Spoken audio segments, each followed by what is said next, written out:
Hi all, welcome to my channel. നമുക്ക് ഇന്നിങ്ങനത്തെ ഒരു സിമ്പിളായിട്ടുള്ള നെക്ക് പീസ് ട്രൈ ചെയ്ത് നോക്കാം. ഇതിന് വേണ്ടിയിട്ട് നമുക്ക് ചെയിനാണ് കേട്ടോ വേണ്ടത്. ഞാനിവിടെ ഗോൾഡൻ കളർ ചെയിനാണ് എടുത്തിട്ടുള്ളത്. നിങ്ങൾക്ക് സിൽവർ ആണ് എന്നുണ്ടെങ്കിൽ സിൽവർ ചൂസ് ചെയ്യാം.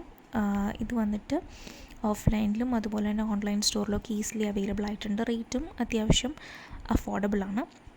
ഇനി നമ്മൾ സെല്ലിംഗ് പേർപ്പസിനൊക്കെ ആണെങ്കിൽ നമ്മൾ ചെയിൻ വാങ്ങിക്കുമ്പോൾ അത്യാവശ്യം ഗ്യാരൻറ്റിയുള്ള കളർ പെട്ടെന്ന് പോവാത്ത ചെയിൻ നോക്കി വേണം കേട്ടോ വാങ്ങിക്കാനായിട്ട്. ഈ ചെയിൻ്റെ കണ്ണി കുറച്ച് അകന്നതാണ്, പക്ഷേ നിങ്ങൾക്കിപ്പം അത് കിട്ടിയില്ല എന്നുണ്ടെങ്കിൽ അടുത്തിരിക്കുന്ന കണ്ണിയാണെങ്കിലും കുഴപ്പമില്ല. നമ്മൾ ചെയ്യുന്ന മെത്തേഡ് സെയിമാണ്.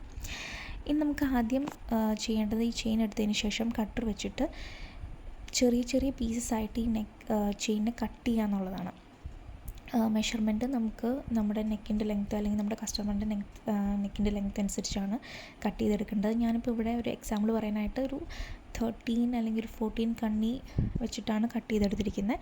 നമ്മുടെ ലെങ്ത്തിന് ആവശ്യമായിട്ടുള്ള നമുക്ക് വേണ്ട ലെങ്ത്ത് എത്രയാണോ അതനുസരിച്ച് ചെറിയ ചെറിയ പീസായിട്ട് കട്ട് ചെയ്ത് മാറ്റുക.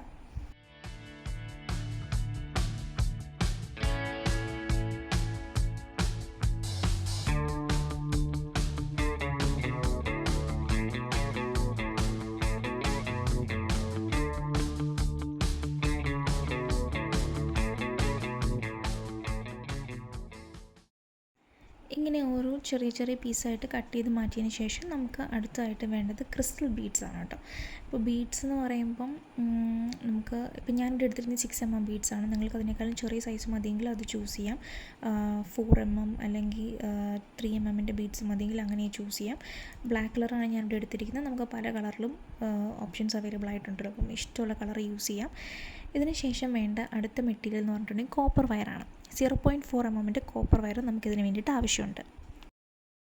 അത്യാവശ്യം ഒരു ലെങ്ത്തിൽ കോപ്പർ വയറിന് കട്ട് ചെയ്തെടുക്കുക. ഈ കാണുന്നൊരു ലെങ്ത്താണ് നമുക്ക് വേണ്ടത്.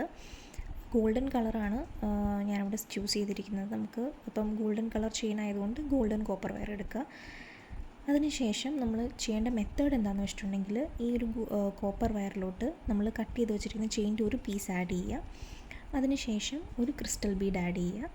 അതിനുശേഷം അതിൻ്റെ ബാക്കിലൂടെ ഒരു ചെയിനോടെ ആഡ് ചെയ്യുക. അപ്പം നമ്മൾ കോപ്പർ വയർ എടുത്തതിന് ശേഷം ഒരു ചെയിൻ, നടുക്കായിട്ടൊരു ക്രിസ്റ്റൽ ബീഡ്, പിന്നെ അതിൻ്റെ എൻഡിലായിട്ട് ഒരു ചെയിൻ നമ്മൾ ഈ ഒരു വീഡിയോയിൽ കാണുന്ന പോലെ നിങ്ങൾ അങ്ങനെ ആഡ് ചെയ്യുക.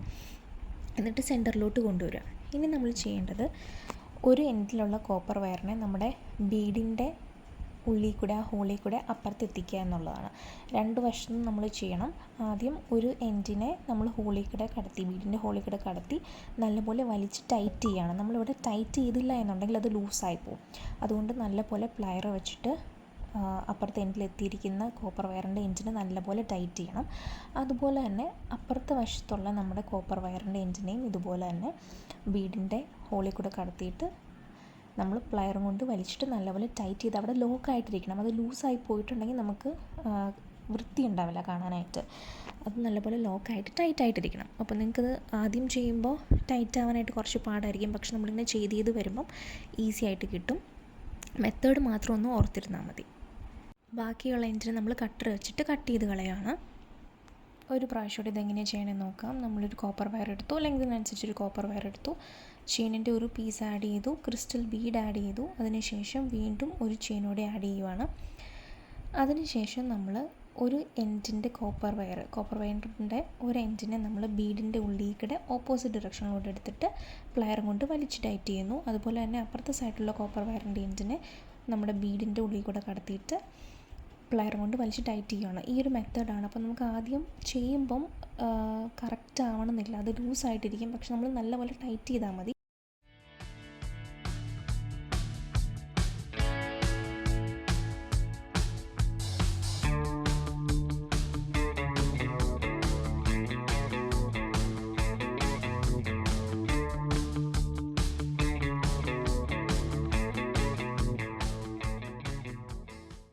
അങ്ങനെ അടുത്ത പീസ് നമ്മൾ ചെയ്തെടുത്തിട്ടുണ്ട്. നല്ലപോലെ ടൈറ്റ് ആയിട്ടുണ്ട്. നമുക്കത് വലിച്ചു നോക്കുമ്പോൾ അറിയാം നല്ലപോലെ മുറുകിയിട്ടുണ്ട്. ഇനി ഇതുപോലെ നമ്മൾ കണക്ട് ചെയ്ത് വെച്ചിട്ടുള്ള ഒരു ചെയിനാണിത്. ഓരോന്നും ഈ കോപ്പർ വയറിൻ്റെ ഹെൽപ്പോട് കൂടിയിട്ട് നമ്മൾ ഇങ്ങനെ കണക്ട് ചെയ്ത് ഒരു മാല പോലെ ആക്കി എടുത്തിട്ടുണ്ട്. ഇനി ഒരു ലോബ്സ്റ്റർ ക്ലിപ്പ് വെച്ചിട്ട് നമ്മൾ നമ്മുടെ ചെയിനിൻ്റെ എൻഡിനെ കണക്ട് ചെയ്യാൻ പോവാണ്. 2 ജംപ് റിങ്ങും അതുപോലെ തന്നെ ഒരു ലോബ്സ്റ്റർ ഹുക്കുമാണ് നമുക്ക് വേണ്ടത്. ഈ ഒരു മാലനെ നമുക്ക് ബ്രേസ്ലെറ്റായിട്ട് വേണമെങ്കിൽ യൂസ് ചെയ്യാം. അപ്പോൾ നമ്മൾ എടുക്കുന്ന മെഷർമെൻറ്റ് കുറച്ചാൽ മതി. കൈയുടെ ആ മെഷർമെൻറ്റിനനുസരിച്ച് നമ്മൾ ചെയ്തെടുത്താൽ മതി. ഇവിടെ നമ്മൾ ജംപ് റിങ് എടുത്തിട്ടുണ്ട്. ജംപ് റിങ്ങിനെ ഓപ്പൺ ആക്കിയിട്ട് നമ്മുടെ മാലയുടെ ഒരു എൻഡിൽ കണക്ട് ചെയ്യുന്നു. അതുപോലെ തന്നെ വേറൊരു ജംപ് റിങ് അടുത്ത എൻഡിലും കണക്ട് ചെയ്തിട്ട് നമ്മൾ നമ്മുടെ ലോബ്സ്റ്റർ ഹുക്കിനെ എടുത്തിട്ട് ഒരു എൻഡിൽ കണക്ട് ചെയ്യുകയാണ് ചെയ്യുന്നത് കേട്ടോ. സോ ആദ്യം ഒരു എൻഡിൽ നമ്മൾ കണക്ട് ചെയ്തു. അടുത്ത ജംപ് റിങ്ങിനെ നമ്മൾ അടുത്ത എൻഡിലോട്ട് കണക്ട് ചെയ്യുവാണ്. എന്നിട്ട് പ്ലെയർ വെച്ചിട്ട് നല്ലപോലെ അതിനെ ക്ലോസ് ആക്കി വെക്കുന്നുണ്ട്. ഇതാണ് നമ്മുടെ ലോബ്സ്റ്റർ ഹുക്ക്. പല ടൈപ്പ് ഓഫ് നമുക്ക് ലോക്കിംഗ് മെക്കാനിസം അവൈലബിൾ ആയിട്ടുണ്ട് കേട്ടോ. ഫിഷ് ഹുക്കുണ്ട്, ലോബ്സ്റ്റർ ഹുക്കുണ്ട്, അതുപോലെ കുറച്ചുകൂടെയും വലിയ എസ് ഷേപ്പിലുള്ള കുറച്ചുകൂടെയും വെയിറ്റ് ബിയറിങ് ആയിട്ടുള്ള ലോക്കും അവൈലബിൾ ആയിട്ടുണ്ട്. അപ്പോൾ ഇതെടുത്തിട്ട് നമ്മൾ നമ്മുടെ ജംപ് റിങ് അറ്റാച്ച് ചെയ്തിട്ടുള്ള മാലയുടെ ഒരു എൻഡിലോട്ട് ഇതിനെ കണക്ട് ചെയ്യുകയാണ്. അങ്ങനെ നമ്മൾ ഈ സിമ്പിളായിട്ടുള്ളൊരു നെക്ക് പീസ് ഇവിടെ ഉണ്ടാക്കിയെടുത്തിട്ടുണ്ട്. എല്ലാവരും ഒന്ന് ട്രൈ ചെയ്ത് നോക്കുക കേട്ടോ. മെറ്റീരിയൽസൊക്കെ നിങ്ങൾക്ക് ഓഫ്ലൈനിലും ഓൺലൈനിലൊക്കെ ആയിട്ട് കിട്ടും. ബീഡ്സൊക്കെ നമുക്ക് നമ്മുടെ ഇഷ്ടത്തിനനുസരിച്ച് മാറ്റാം. കളറും സൈസും എല്ലാം മാറ്റാവുന്നതാണ്. എല്ലാവരും ഒന്ന് ട്രൈ ചെയ്ത് നോക്കൂ കേട്ടോ.